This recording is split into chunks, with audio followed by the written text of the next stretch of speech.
What's up, everybody? Welcome to Kinda Funny Games Daily for Thursday, October 18th, 2018. I'm one of your hosts, Greg Miller, alongside the Reverend and the Sirens, Jared Petty. Wow, the sirens are going off. That's on our end. That's the Jared Siren. When you're here now, that's how it gets introduced. Wow, I like that idea. Woo! Put a little flashy red light up on top of my head. Yes, 1000%. But I want it to be like Dragnet, right? Where like you reach down and pull it up and slam it on the table, like on the top of the cop car. Always wanted one of those. Yeah. Like, so you gotta have a big 70s cop car. Yeah, you got that under the dash. And you just throw it up there on the roof, the big bag size thing. It's freaking great. I would just watch the CNN, the 70s thing about television. Have you watched that? I have. I watched the 70s and the 80s, and I know 90s is up now on Netflix, but I haven't watched it all. Yeah, I've only watched the TV episodes of 70s and 80s, and both were really, really good. I was surprised how much I like the 70s one. But yeah, that makes me think. Like whenever I think of the 70s, it's cop shows. It's throwing that up there on top. Giant cars. I like what Cool Greg had going on today. Did you see? No. So Cool Greg, he's Kevin's like countdown. It's like, oh, it'll be live. And it goes down, and then Cool Greg's like, and that's how we know to turn the light on, like start talking. Sure. Right? But today, Cool Greg does this, and then he's like, oh, he pumped his arms a and little bit. And he just kept them for like 10 seconds. Just to let you know. You know what I mean? Pumping. Yeah, I loved it. I appreciate that. But he walked away. He wasn't still looking at us. He was just Cool Greg's got things to do. You know what I mean? He wants to let you know that the show's going, and that's how it's going to be. I like what was happening there. How you doing, Greg Miller? I'm good, Jared Petty. How are you?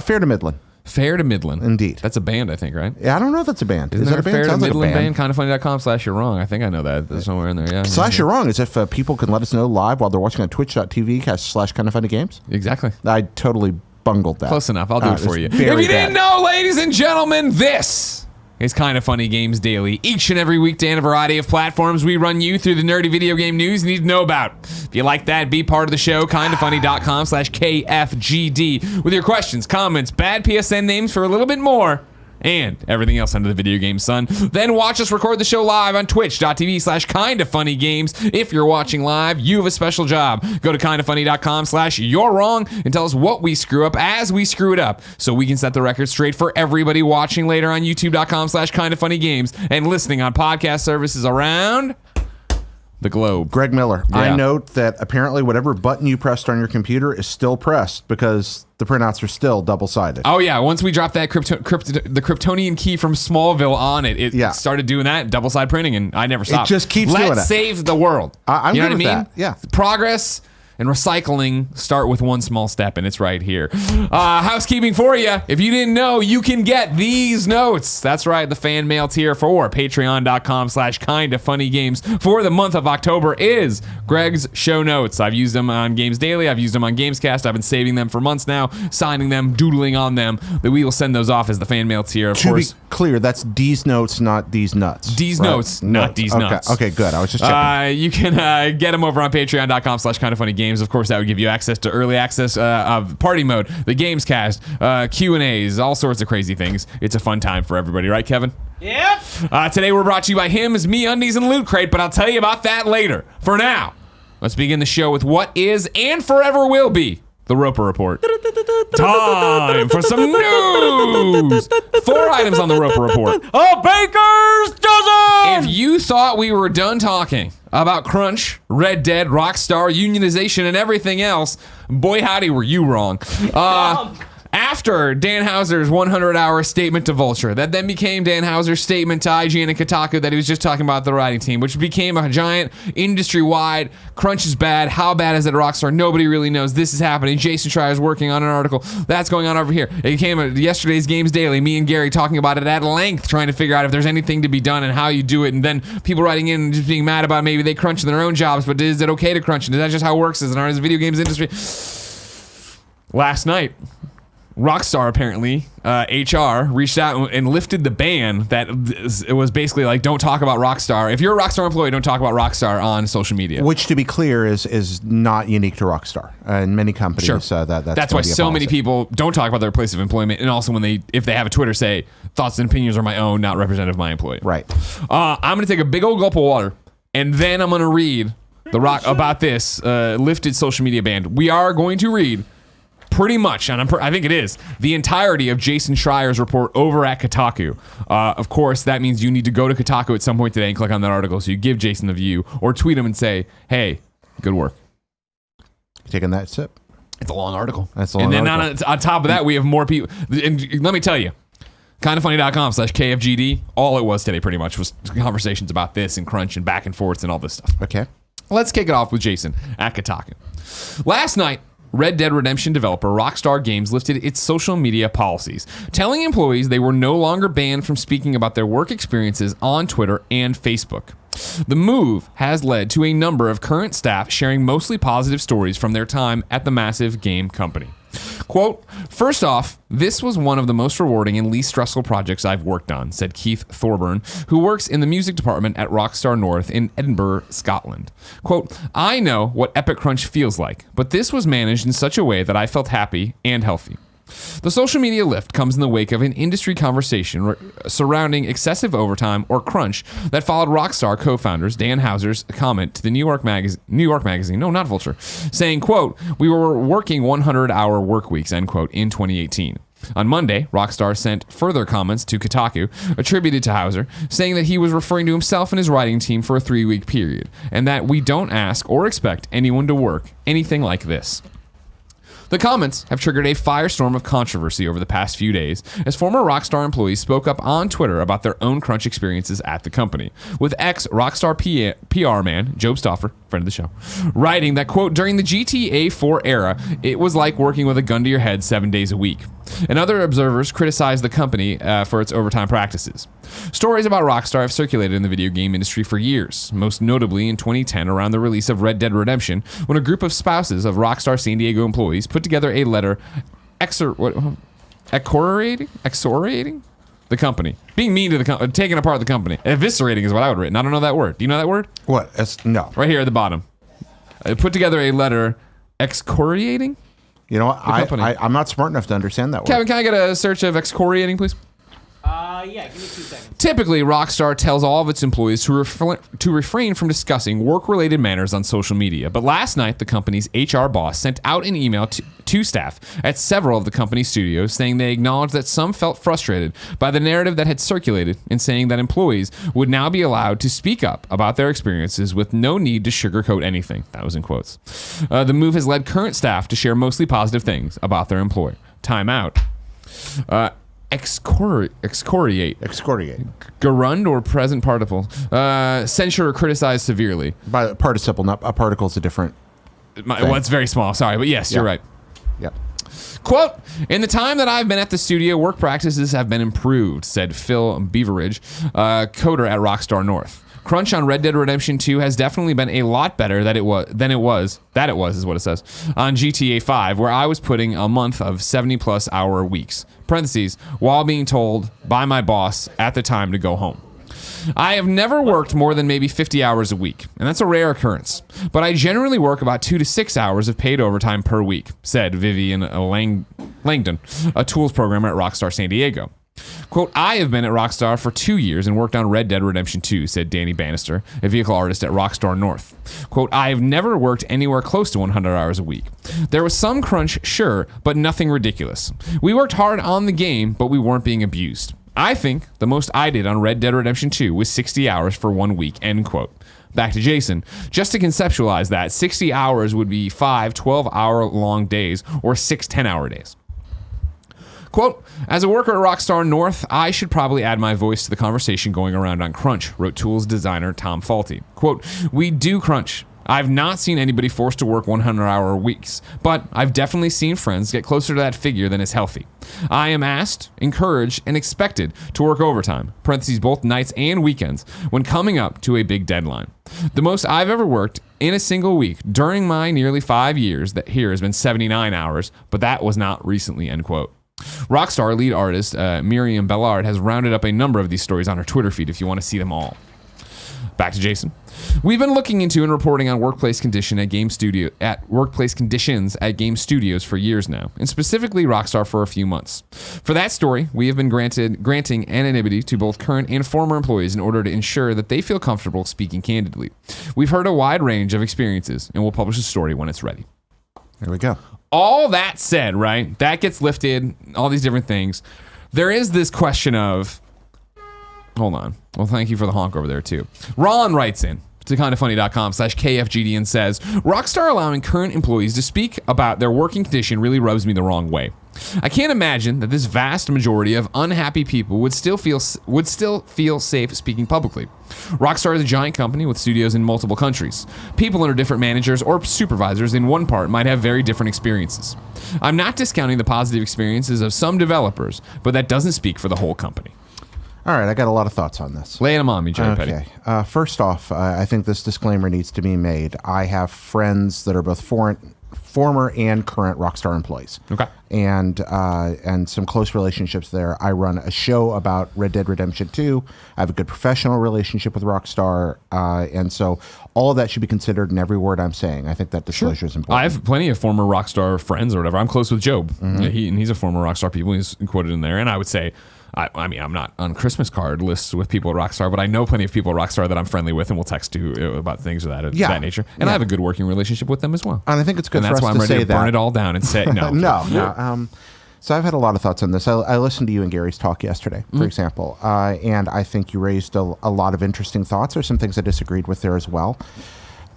But looking at the situation, let's start at the very beginning. Sure. I do worry that we have rushed to judgment in a very interesting way with this. There is no question at all that within the video games industry, cultural crunch is a problem that makes lives of employees at many companies and many places worse than they should be.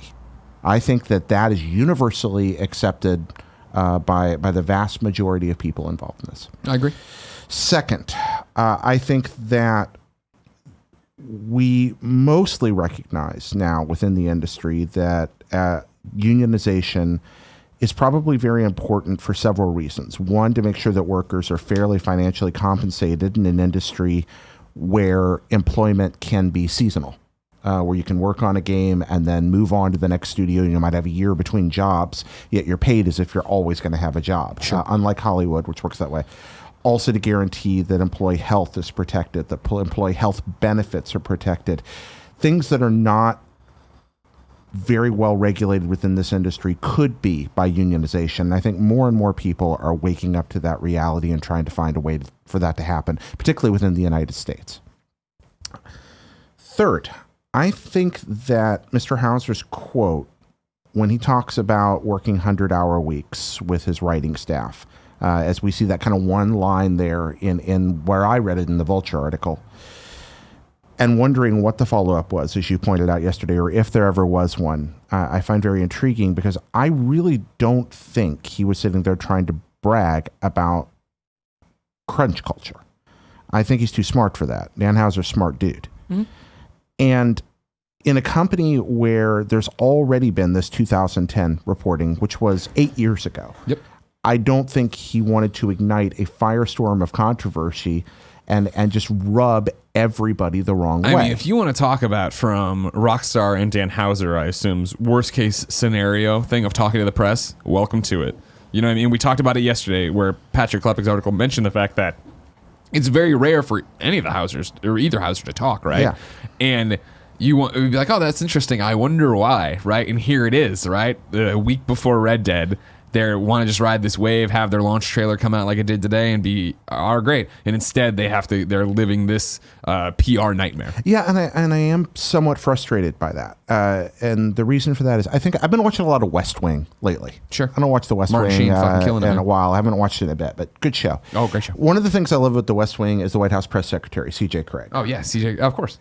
Her job, Allison Janney, every day, get up in front of a group of people that are there to report the news, but are also there to make sure they get the juicy stories. Yeah. If CJ misspeaks for a second, it becomes national news for weeks. It embarrasses the president. It embarrasses the good intentions of the president. Sometimes CJ says things she just shouldn't say for bad reasons. But most of the time when CJ screws up, it's a matter of saying something that could possibly be taken differently than was intended. Yeah. There's no universe where Dan Houser wanted to sit down and be like, see how hard we all work, and this is what our company's about because we don't care about crunch. That's not what he meant. Yeah. But that's what the narrative has very quickly become. I think that this industry needs to continue to have a talk about crunch. I think we need to move beyond that. I think we need to kill it.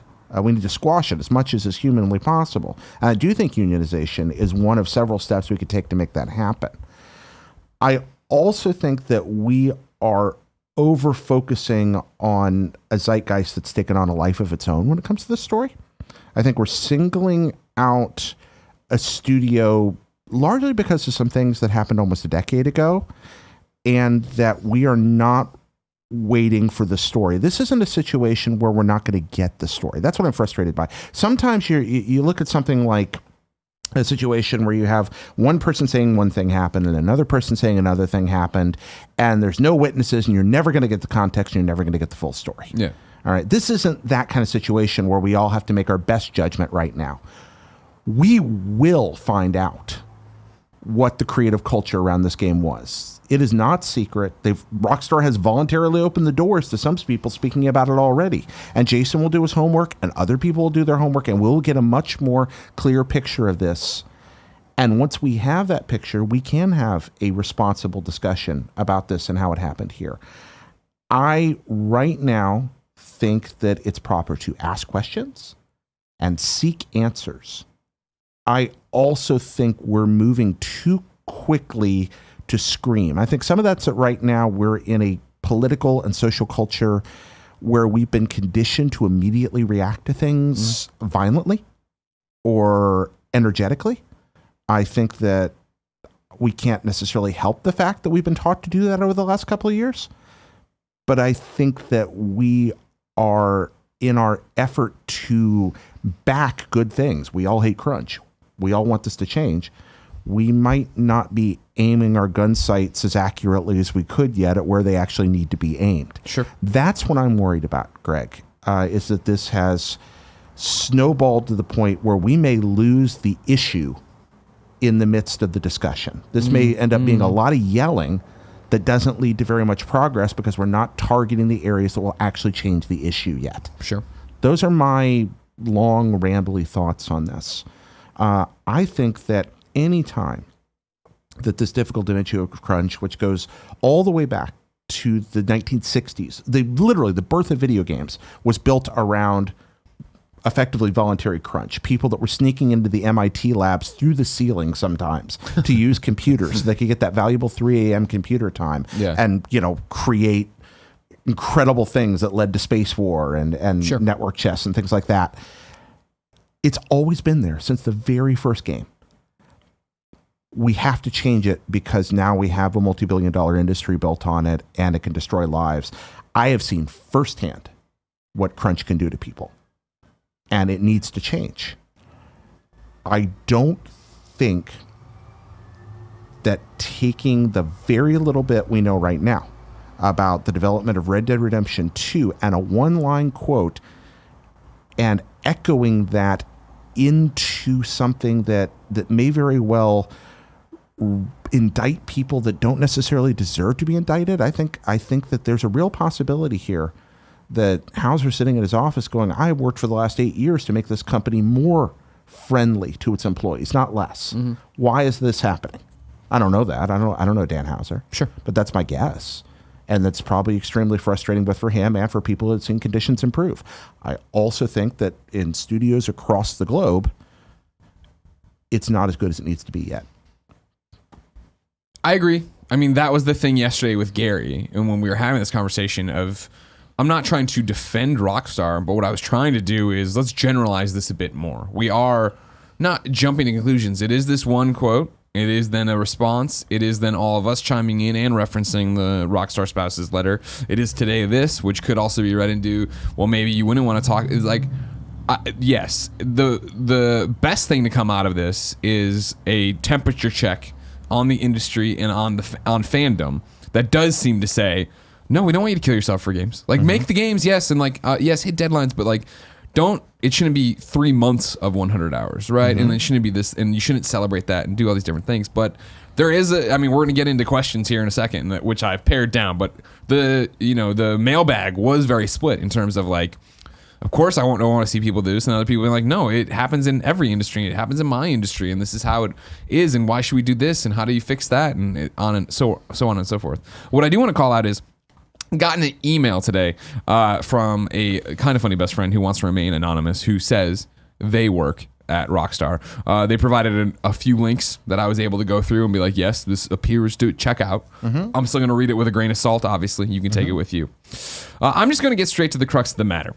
I have never ever worked a 100-hour work week. My hours during the crunch period from about February till August range from 40 hours all the way up to 80 hours. During the busiest time, I was working easily 65 to 80 hours a week. This meant 7 days a week and staying late every day. I feel I was one of the individuals doing a lot of hours, and some people didn't have to crunch nearly as bad, but others were worse. I know some people in various departments who did 80 to 100 hours each week for some time. My overtime was unpaid, but we do receive a bonus at Christmas, which seems to depend on how long you have worked at the company, but it is never clarified in the studio how your bonus is decided. It is worth mentioning that you are never actually forced to work overtime, but this is because it's simply illegal to do so. You have your amount of work and are expected to get it done in time. This means if I didn't work overtime, my workload would have gotten huge, and then I would have been pulled aside asking why I had so much work left to do. The whole team would have meetings where we were asked to push as hard as we could. We all knew what this meant. You and were talking with Gary yesterday about E3. Correct. You and I have both done that.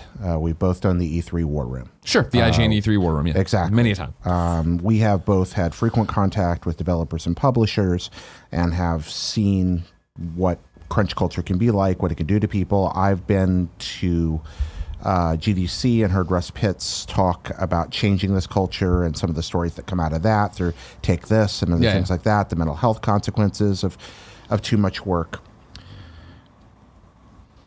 I think that, again, we all agree it's bad. And I think we all agree it's fixable. I think that it's time to look for the steps. I do not think that turning the Red Dead marketing / cultural narrative around to being about crunch is the solution to that issue. Because I think that these stories, while they should be told, need to be told, are also a part of a tremendous arc that ultimately needs industry leadership across companies to come together to solve. Yeah. It's going to have to change the way we deal with developer or investor relations. It's got to change the way publishers deal with developers. It's got to change the way that customers expect things from publishers. I think there's a lot of value in somebody reaching out to us and telling their story because we need to hear these anecdotal narratives. And I'm glad that a best friend chose to do so. I hope we hear from more people. No. I just hope we can keep our eyes on what this is about, which is, again, we keep talking about things like a 2010, 8 years is an eternity in corporate culture. Sure. A corporate culture can change in 6 months sometimes based on leadership. Often it takes much longer than that, but I really do fear that we're kind of coming off half-cocked on this.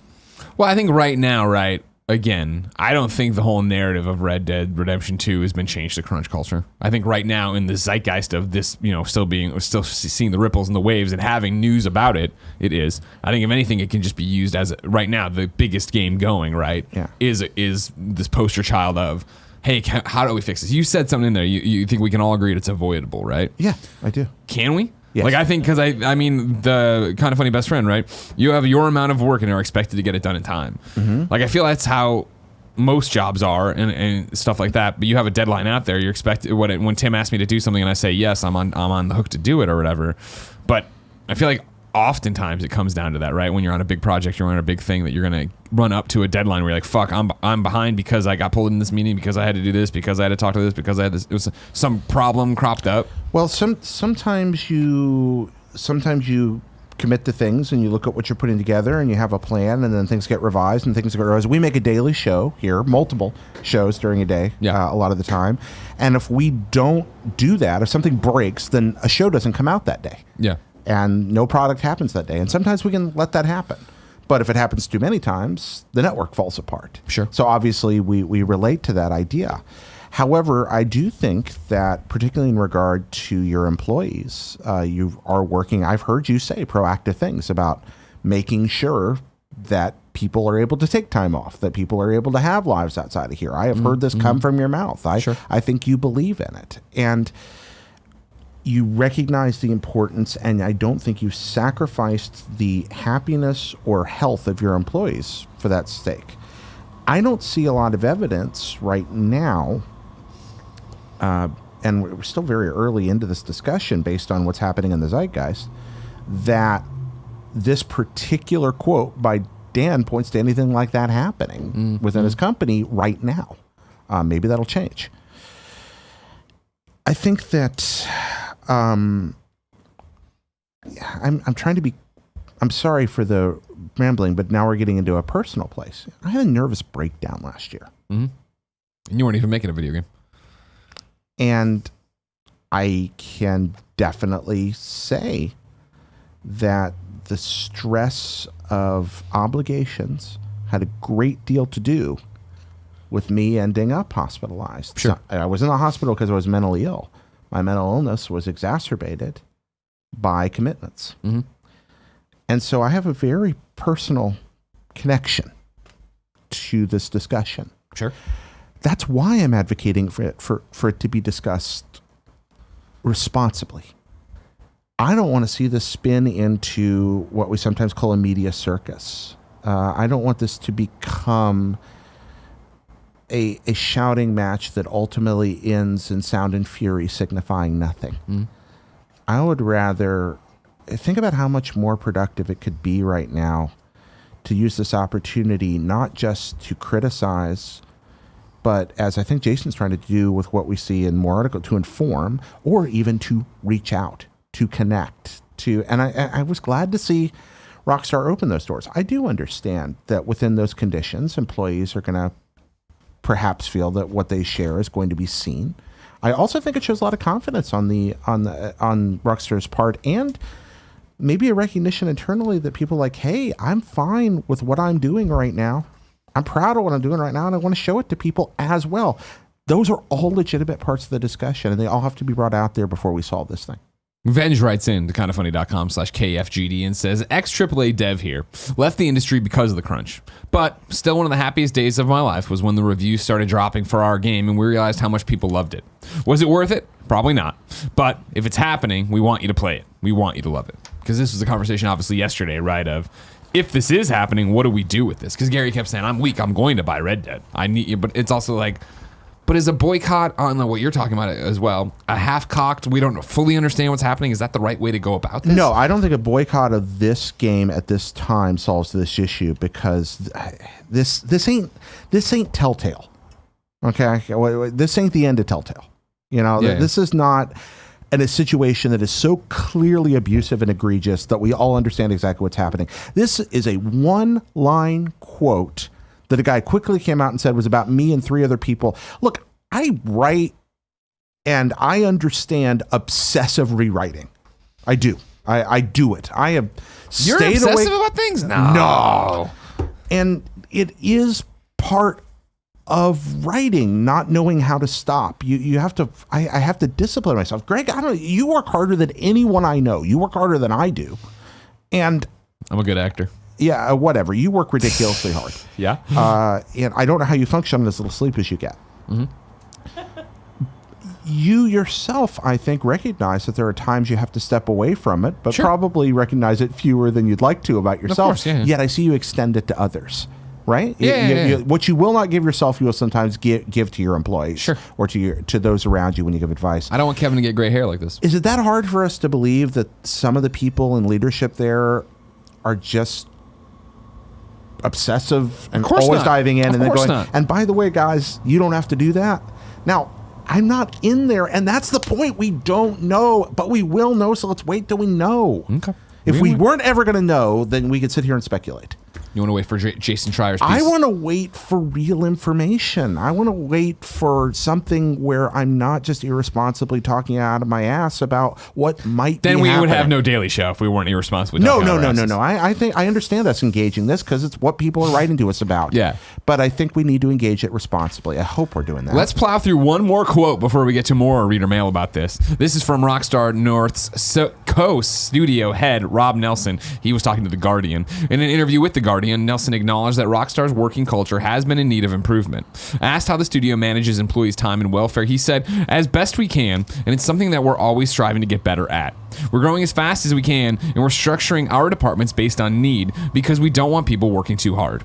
Do people work hard, and is there overtime and extra effort put in? Yes, there is. It is something we want happening regularly for long periods of time, or as an accepted part. I see. He's asking a question. My apologies. Let me try this again with the right inflection. Is it something we want happening regularly for long periods of time, or as an accepted part of our process, or a badge of honor thing? No, it's not.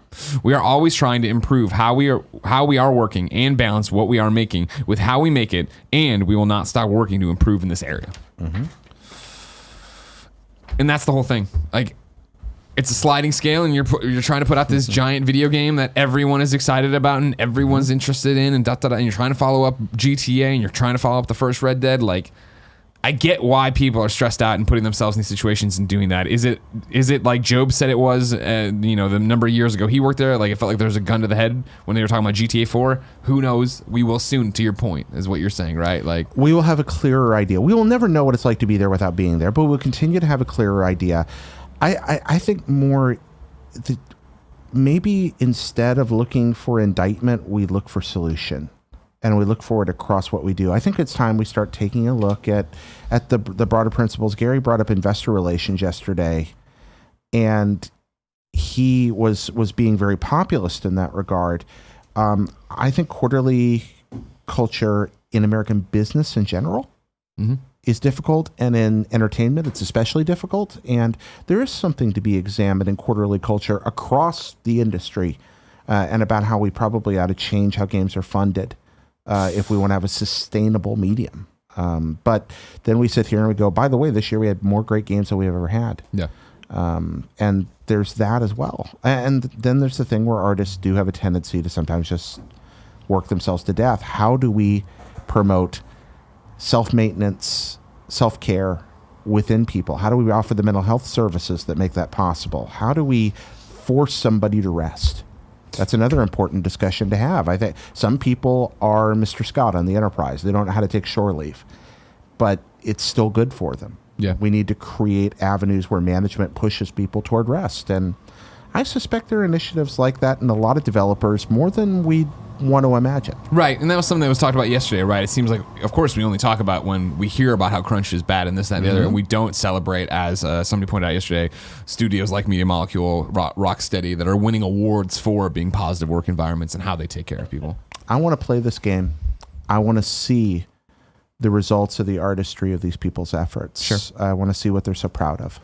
And you don't care how many bodies are left in the wake. I care. You sicken me, Kevin. Turn on this microphone. No. Very much. I know you do care about the human beings that put these together. I said I've seen it very close up. I want to toss it over to kindafunny.com/KFGD, where a bunch of people wrote in. Like I said, a very active reader mail bag this time around. I mainly picked people who not necessarily didn't agree with us, but had stances on a different way other than what we were talking about. Tyler Drummond writes in and says, are we work shaming with this Rockstar stuff? Yes, there are companies taking advantage of employees, but I feel some of the discourse gets a little out of hand. What's wrong with working hard? What's wrong with putting in 60, 80, or 100-hour work weeks if you want to? Keyword want to. Especially if you're getting compensated.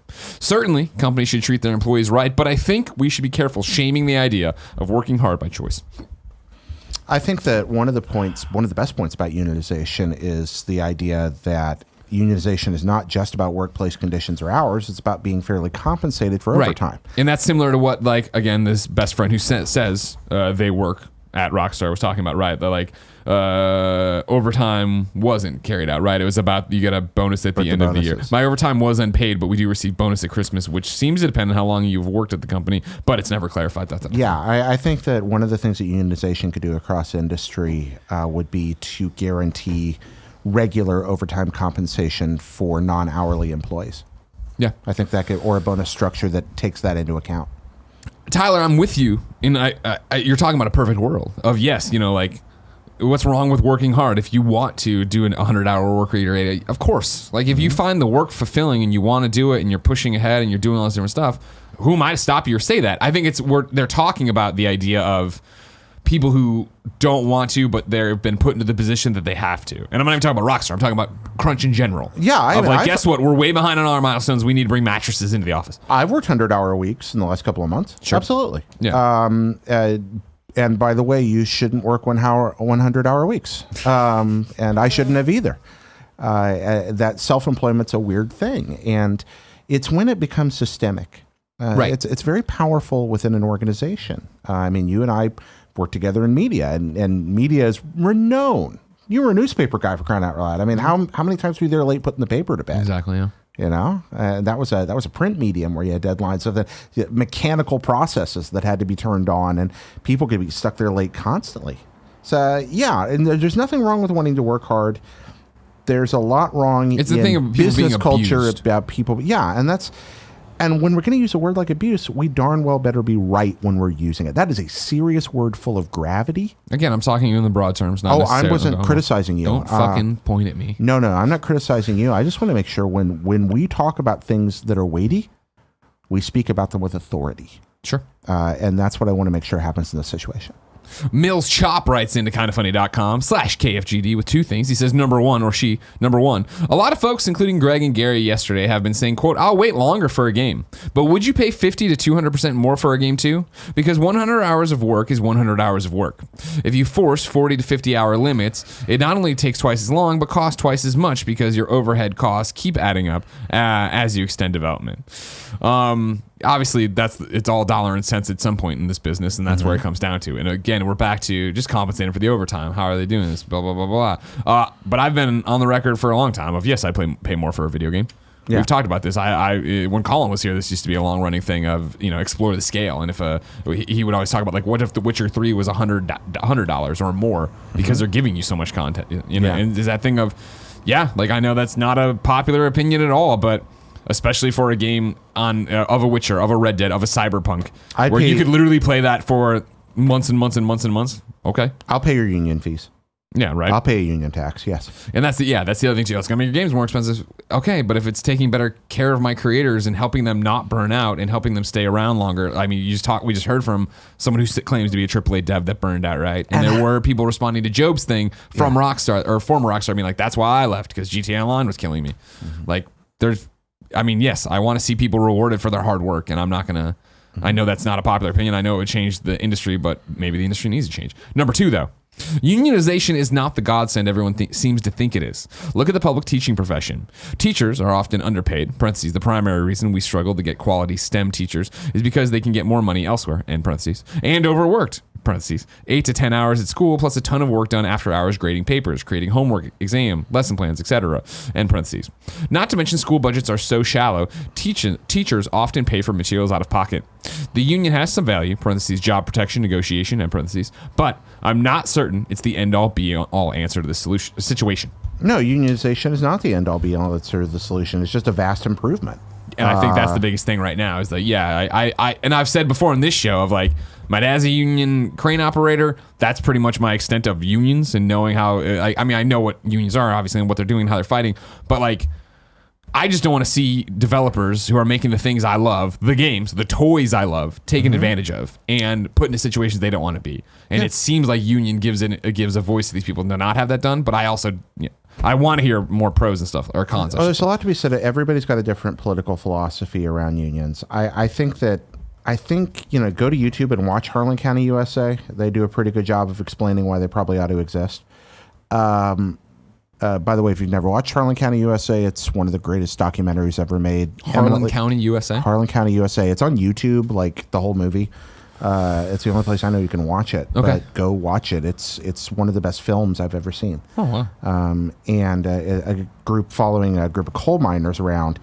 It explains why at the most dramatic unions are important. The video game industry is not equitable to that, even at its worst. So, because Harlan, they were literally killing people. But it does explain how powerful unions can be to change and the limits and the corruption that sometimes takes place within them. It's an interesting thing to watch. But teachers' unions do matter a lot. Riley writes in to kindafunny.com/KFGD and says, I've been listening to you guys talk about crunch, and as someone that's a member of a union, I completely understand the value behind them. I'm a teacher, and my union protects me from quite a bit, and I'm incredibly appreciative to be in an industry that allows me to be supported in that way. That being said, as a teacher, I don't need to be protected from long work weeks. I get to my school at 7 and usually don't leave until about 6 and still end up taking... No, I don't need to. Still end up taking home papers to grade, lessons plan, and parents to contact. I don't do it because my principal mandates it. I do it because I'm passionate about what I do and and that's what's happening in games as well. Tim does it for Kinda Funny Live. Teachers do it. Literally, almost every business does it. So acting like it's a travesty that writers were quote-unquote forced to write for a video game, which is their life's ambition, for a few overtime hours is a little hard to swallow. Mm-hmm.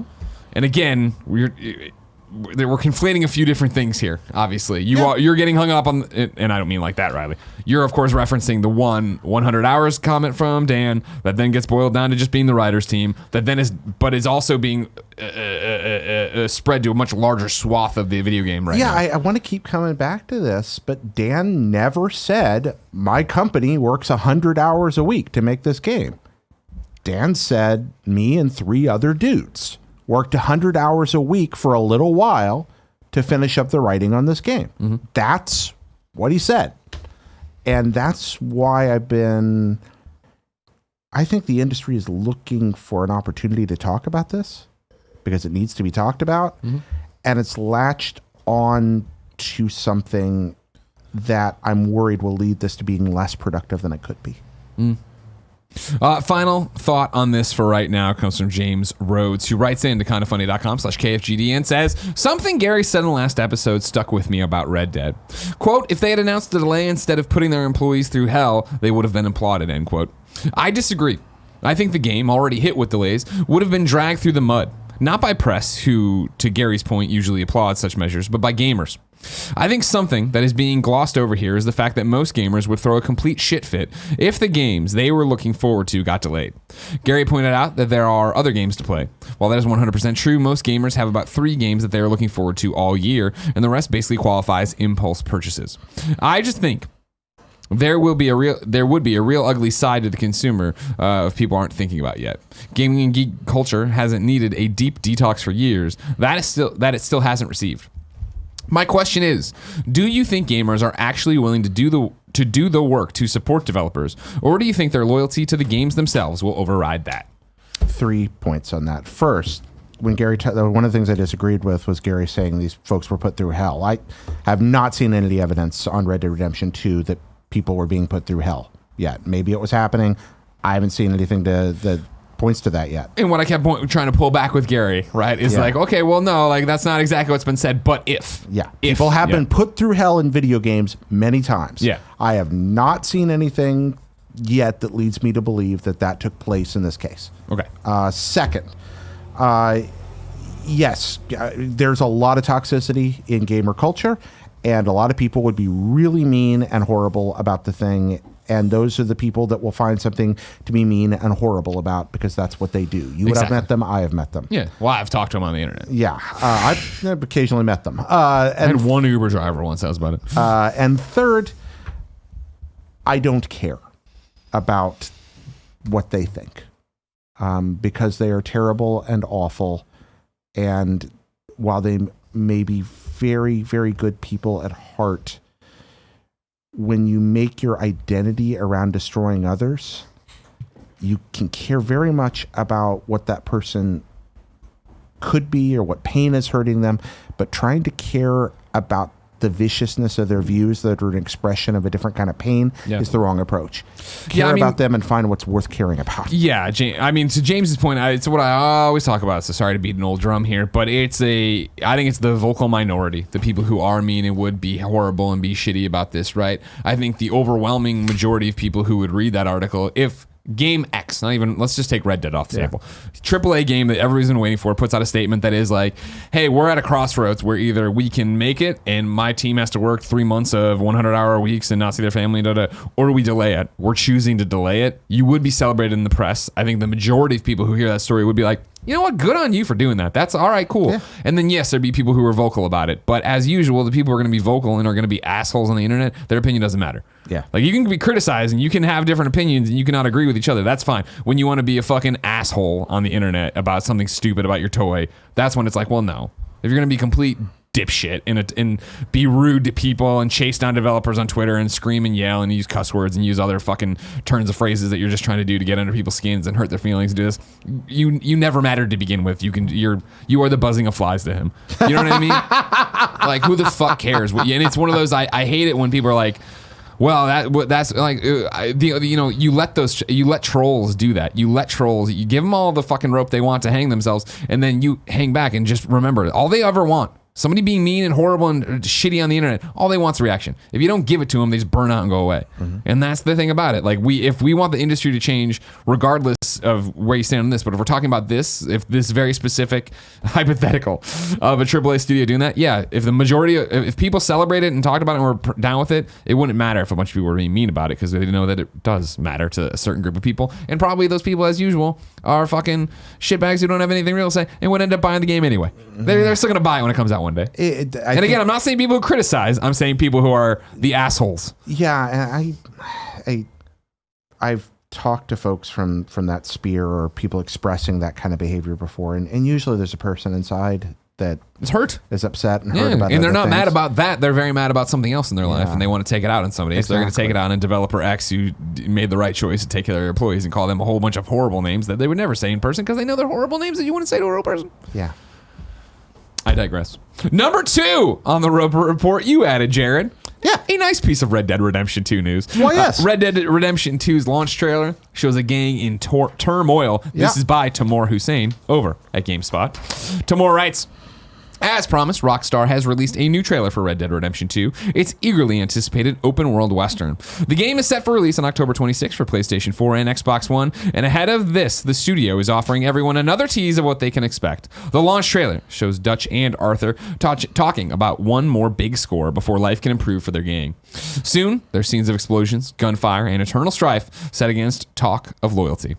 It's fairly short, but a very sweet trailer. Yeah, so the trailer's out there, dropped this morning, and if you're actually interested in what's going on within the game without getting spoiled on anything, probably want to check that out. I know What's your take on it? You, of course, run Red Dead Radio, the podcast about Red Dead Redemption. I do, in fact, do that, indeed, and I enjoy that old Red Dead Radio. Maybe that Greg Murrell will be by that Red Dead Radio again soon. I heard a rumor that might happen. As we get closer, I need to talk about Red Dead. You're safe here. If I understand some people are going on media blackout, but you're not. There's at this point, they're not going to give you anything to mess with you, folks. So they know that you don't want to know much either.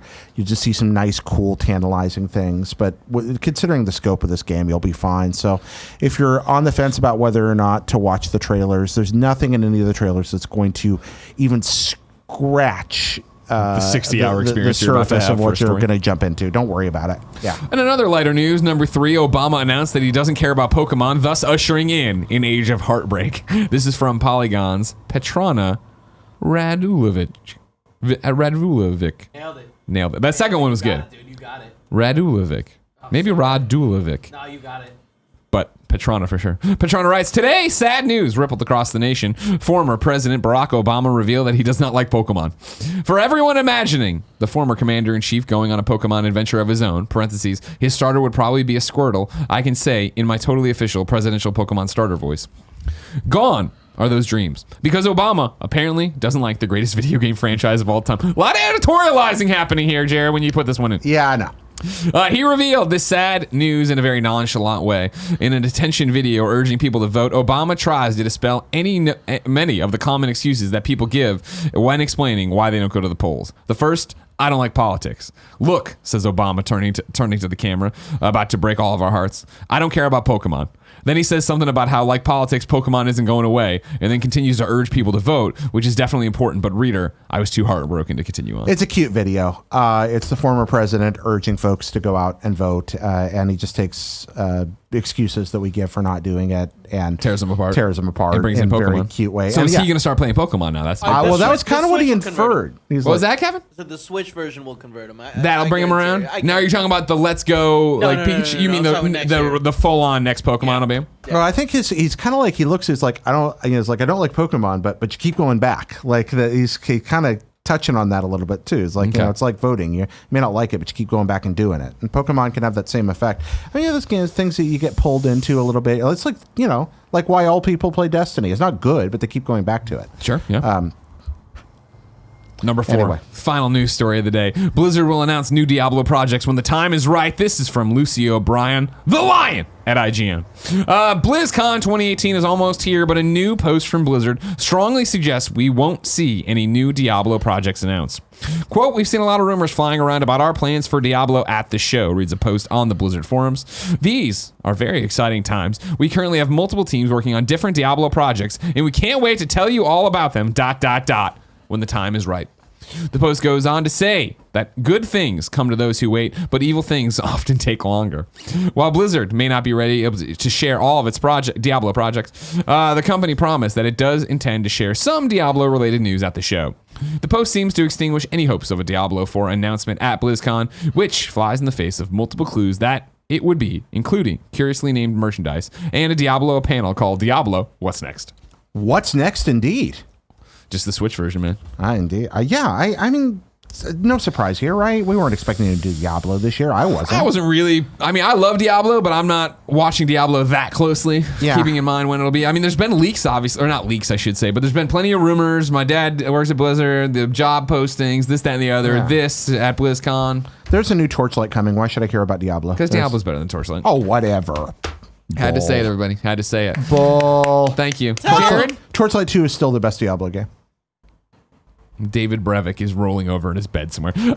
Jared, usually I ask you about the games right now, but instead I'm going to say this episode's brought to you by Hims. 66% of men lose their hair by age 35, and the thing is, when you start to notice hair loss, it's too late. It's easier to keep what you have than to replace what you've lost. That's why there's 4hims.com, a one-stop shop for hair loss, skincare, sexual wellness, and more for men. How do I know so much about 4hims.com and the hair loss regimen? I'll tell you why. Other side of that wall, Andy Cortez, Nick Scarpino. They're using it. They went to 4hims.com. They registered. They send in photos of their hairlines. They talk to a doctor. Doctor prescribes some prescriptions, generic equivalents to well-known name brands. They send them in. They are using it. And then now every day, Nick goes over to Andy's desk and eats the gummies he has for hair loss. And Andy gets very, very angry at him. But they seem happy with what's happening.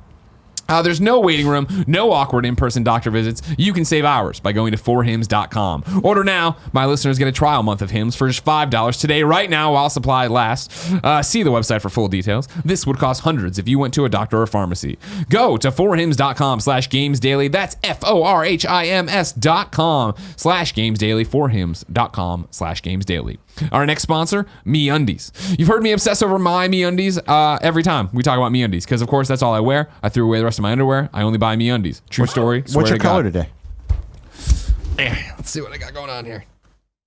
Oh, it's that weird like flesh one with like the weird tribal print on it. I like those. Right? Yeah, not bad. Very comfortable. But did you know, Jared, they also make MeUndies lounge pants now? No, I didn't know that. They are made from the same micromodal fabric as their undies, and let me tell you, you'll be in fall heaven when you cover your entire bottom half with fabric that is 3 times softer than cotton. MeUndies also is celebrating the fall season with fun Halloween prints. You can check out their latest jack-o'-lantern print in undies, socks, and bralettes. The best part, there's a membership. You can get everything, the tees, the pants, the undies, everything MeUndies makes for less than anything else.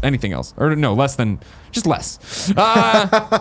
MeUndies has a great offer for the listeners. For any first-time purchasers, when you purchase MeUndies, you get 15% off and free shipping. It's a no-brainer. Get 15% off a pair of the most comfortable undies you will ever put on. To get your 15% off your first pair, free shipping, and a 100% satisfaction guarantee, go to MeUndies.com/gamesdaily. That's MeUndies.com/gamesdaily. And the final, I locked up hard on that one. You know what? It's okay. Sometimes you got to lock up. It's all right. Oh, no, I want to say the final sponsor, I guess, but I was calling them something else, right? I don't know. Whatever. Final sponsor of the episode, Loot Crate. If you didn't know, I love Loot Crate. I have that Fox Sound beer glass. I drank out of it on yesterday's GOG, I think, or maybe one of them before then. I got a big old Venom shirt. You have the Venom shirt? Big old of course, Venom if you shirt, didn't know what Loot Crate is, every month has a theme. They send you collectibles to your door that are built after the nerdy stuff we all love. Like Loot Gaming. Right now, the theme is Nightmare. You can get stuff from Soul Calibur 2, Silent Hill, Psychonauts, and Cuphead. It's like they crafted that for me. Get it. It's Yeah, a monthly that's 4 subscription things I box love. delivered directly to your door with exclusive pop culture collectibles, apparel, and gear.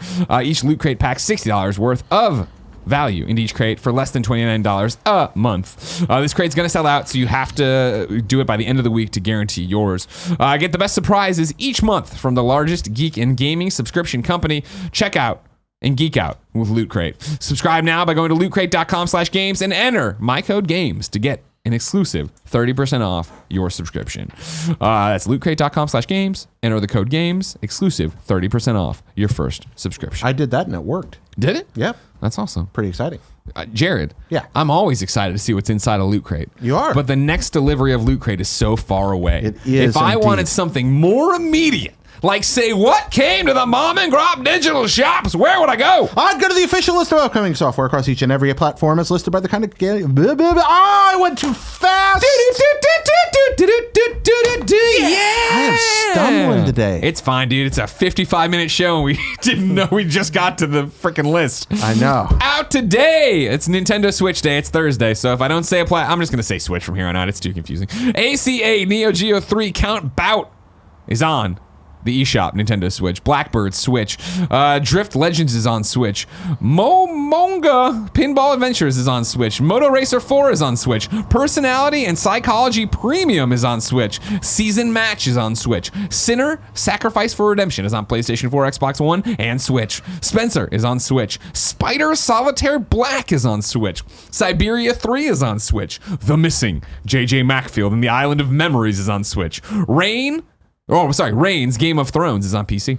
Return of the Orbadin is on PC. Some folks that whose opinions I really respect really like that. Oh, Twinfinite likes it. Great. Yeah. No, it's Chris Kohler at Kotaku I was thinking of. The Room. Did I already say it? The Room is on Switch. Valkyria Chronicles is on Switch, the original. Yeah. And then Will, A Wonderful World is on Switch. New dates for you. Flashpoint is BattleTech's first expansion and will launch on November 27th for $20 on Steam, GOG, and Paradox Plaza. Then deals of the day for you. Jared added this one. From Wario 64, the Humble Monthly. This is Humble Bundle? Yeah. Humble Bundle for November includes Hollow Knight, Hitman Complete First Season, 7 Days to Die, and a batch of mystery games for $12. That's a great pack. That's a really good deal. Reader mail. It's going to be short, obviously, because we're in here, but hold on. Yeah, I got one in here. I thought there was a hello. I got a Jared question. Yeah, okay, here we go. I'm going to do this one for you, Jared. You ready? Uh-oh. Strap in. Get ready. Calm down. Alex from Sioux Falls, I assume. Did I get cut off or did it jump the page? Yeah, Sioux Falls. Hello, Greg and Jared. As someone who started gaming in the PS2 era, I feel like I've missed out on some of the more classic systems and games. I've thought about asking for either an NES or SNES classic system for Christmas, but I don't really know which one would appeal to me the most. I know Jared is a super fan of classic systems and games, so I hope that he will be able to compare the two systems and help me out with the decision. Love the show and all you guys do. Alex from Sioux Falls. Okay, they're both great. First off, they're both well worth owning. Of the two, the software selection on the SNES Classic is superb. There's like 19 absolute winners out of those 20 games. It's pretty incredible. Okay. Yeah, 18, 19 of those games are just superb. The NES Classic has 30 games on it, of which I'd say 20 of the 30 are really good. So you get about the same number of great games on each one. It's just that the proportion on the SNES one is higher. I love them both. I own them both. I think if you're going to just buy one, get the SNES one, because it's kind of Nintendo at just the height of their game. And you get so many bona fide classics that are still fun on that system. However, NES Classic, totally worth your time. You chose the SNES. That's the winner. Yeah, that's the winner of the two. There you go, Sioux Falls, Alex. Nighthawk2202 writes into kindoffunny.com/KFGD and says, hello, Jared and Greg. So I'm not seeing much coverage for Ubisoft's Starlink game that came out on Tuesday. I've been really interested in this game, but not $75 interested. As a reminder, the Switch version has Star Fox in it, and while it may be a toys-to-life thing, I believe it's totally playable without that aspect being used. Side note, probably my most hyped trailer at E3 was with Fox, Ubisoft, and Nintendo, all killing it in partnerships. Just curious if there are any impressions from you guys, or maybe if we will get some airtime on the Gamescast later. Any signs of life would be appreciated. Nighthawk2202. Over there, is that #1 games journalist Andy Cortez? Hey, how are you? Whoa, I'm gonna top level the executive suite up here. Oh wow, it was nice. Well, no, now they see you. They use the camera. You're not in the executive suite. They see you right there. They know you're just sitting over there. Andy, you've been playing this here Starlink. Yeah, I have been. What do you think of it?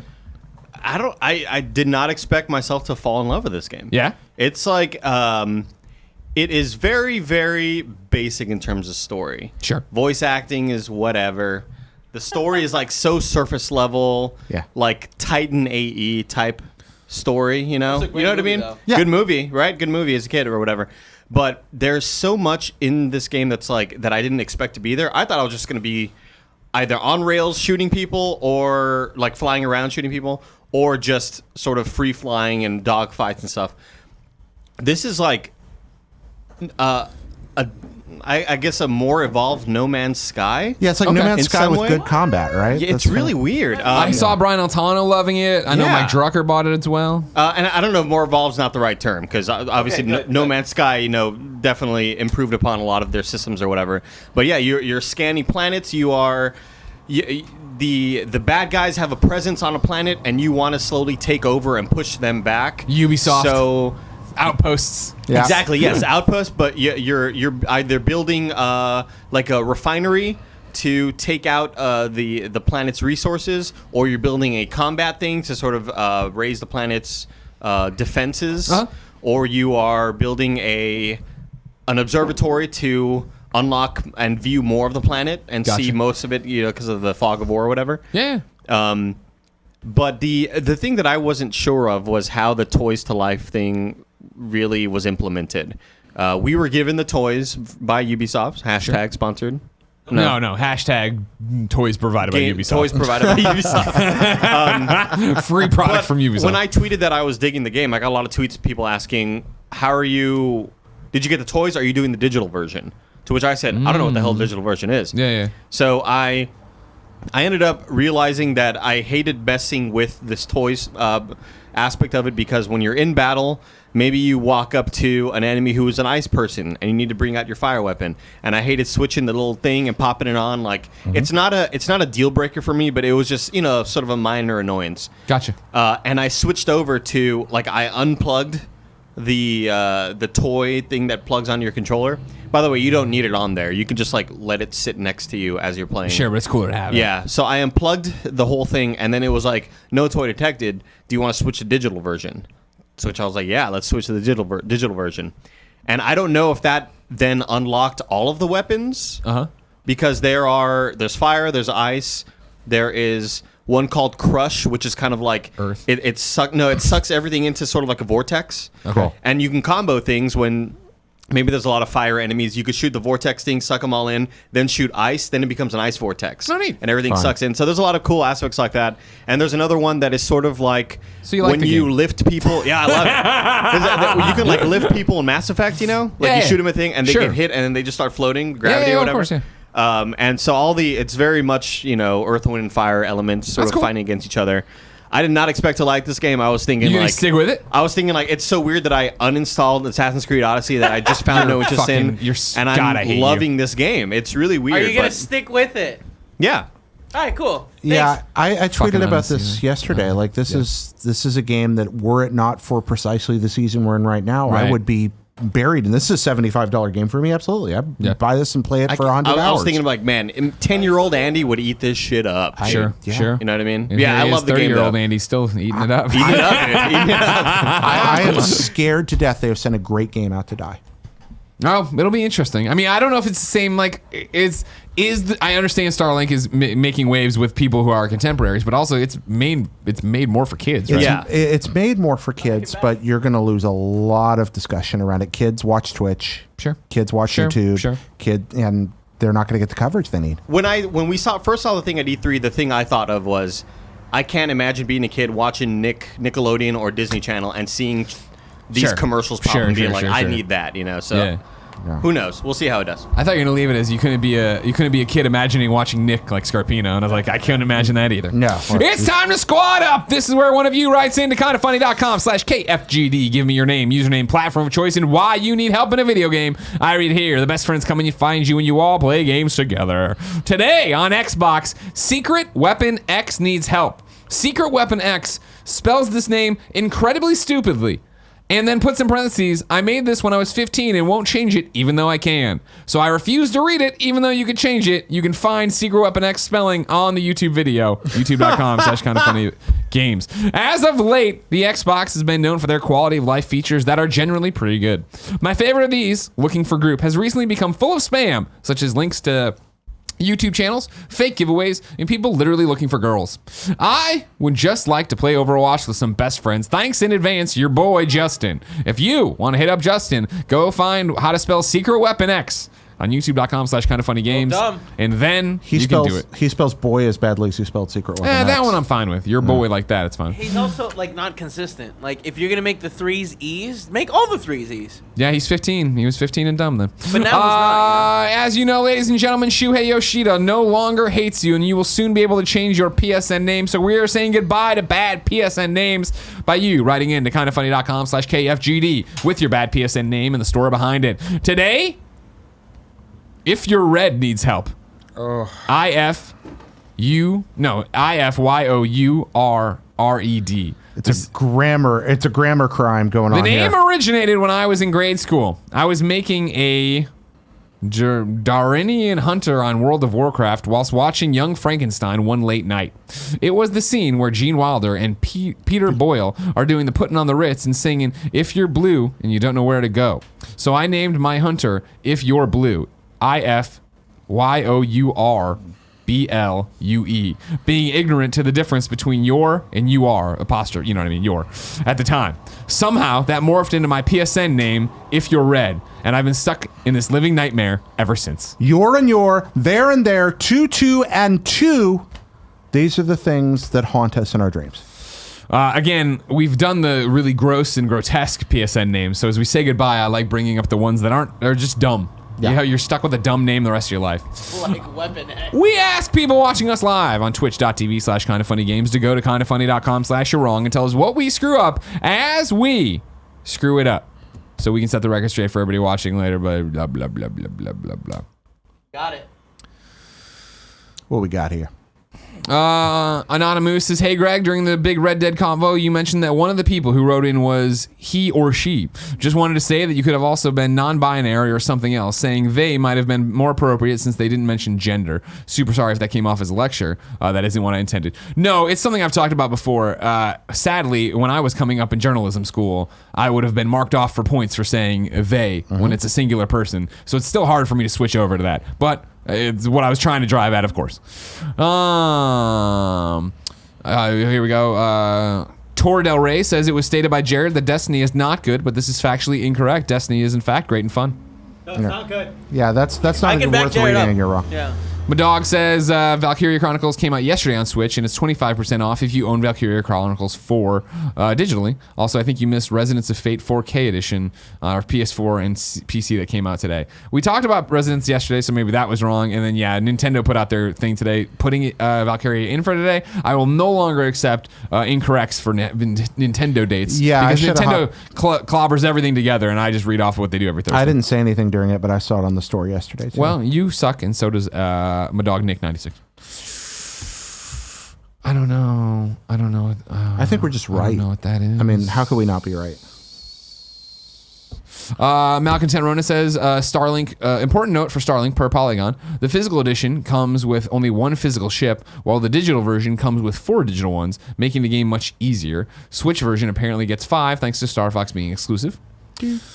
Zaire says new dated Storm in a Teacup coming October 25th to the Switch, and Rocket League crossplay party system is postponed to 2019. There we go.